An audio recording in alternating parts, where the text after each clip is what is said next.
ఆడవారిలో one of the most important test అనేది tubal evaluation. అంటే మీ ట్యూబ్స్ అనేవి గర్భసంచి పక్కన ఏవైతే ఉంటాయో వాటిలోనే బేబీ అనేది నిలుస్తుంది. సో ఈ ట్యూబ్స్ అనేవి ఓపెన్ ఉన్నాయా లేదా అనేది తెలుసుకోవడం అనేది చాలా చాలా ఇంపార్టెంట్.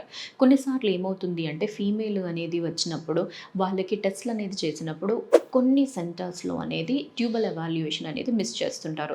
సో ఇలా మిస్ చేసినప్పుడు ఏమవుతుంది, పొరపాటున ఈ లేడీకి ఒక 6 నెలలు సంవత్సరం నార్మల్గా మెడిసిన్ అనేది వాడిన తర్వాత ట్యూబ్ టెస్ట్ చేసినప్పుడు ట్యూబ్స్ అనేవి బ్లాక్ ఉన్నాయి అంటే తను ఇంతకాలం తీసుకున్న ట్రీట్మెంట్ అంతా వేస్ట్ అవుతుంది. So that is the reason ఎప్పుడన్నా కానీ ఫర్టిలిటీ ఇవాల్యుయేషన్ అనేది జరిగేటప్పుడు ట్యూబ్స్ టెస్ట్ కూడా చేసుకోవడం మస్ట్. కానీ చాలామంది ట్యూబ్ టెస్ట్కి భయపడుతుంటారు. నాకు ఎక్సెసివ్గా పెయిన్ ఉంది అన్నట్టుగా నా ఫ్రెండ్ చేయించుకుంది, నా కజిన్ చేయించుకుంది, వాళ్ళందరూ ఒక బ్యాడ్ రివ్యూ ఇచ్చారు ఈ టెస్ట్ గురించి అన్నట్టు. సో ఈ మధ్య మనము హెచ్ఎస్జి అనేది అవాయిడ్ చేసుకొని సలైన్ ఇన్ఫ్యూషన్ సోనోగ్రఫీ అంటే ఎస్ఐఎస్ అనే టెస్ట్ అనేది చేస్తున్నాం. ఈ టెస్ట్లో మీకు ఎక్కువగా లోపల ఇంట్రాయూట్రైన్ మ్యానిప్యులేషన్స్ అనేవి ఉండవు.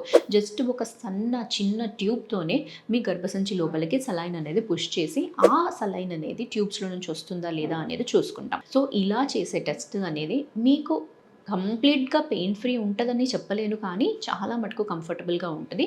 మినిమల్ క్రాంప్స్ అంటే మీ మెన్స్ట్రుయేషన్ అప్పుడు ఎక్స్పీరియన్స్ చేసే క్రాంప్స్ లాగా ఉండొచ్చండి. సో ఆ టెస్ట్ అనేది కంపల్సరీగా మీరు చేయించుకోండి.